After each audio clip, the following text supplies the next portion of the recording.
Treneri, fantastiškas iš esmės pirmas kėlinys, labai gerai krito metimai į krepšį. Ruošiatės prieš aikštės gynybą, tikėjotės?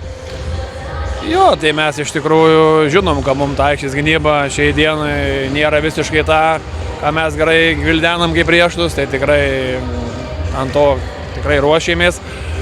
Bet vis tiek visumai tos rungtynės, aišku, čia per pirmą kėlinį ko gero daug ką mes jau sprendėm, bet vis tiek įmetėm daug, bet norėjusi biškį mažiau praleistų taškų, tai su visa pagarba Alytaus komandai, mes turim būti solidesni tas gynybai, mes negalim taip lengvai atidavinėti tam tikrų situacijų, bet sakau, šitame etape dabar gerai, kad laimėjom, svarbus irgi taškas, tai tikiuosi, kad tai bus irgi impulsas geresniam žaidimui, kokybiškiam žaidimui, tas metai sprendimų tam priėmimui, tai reikia viską dar tikrai gerinti, kai tu pataikai metimus, tai mes turėjom tokias rungtynės jau su Kėdainiais, kai viską pataikai meti tritaškius 50% vidutinius, 60-70, tai visi aplinkui geri, bet mums reikia suprasti, kad tikrai dar reikia žaidimą labai gerinti.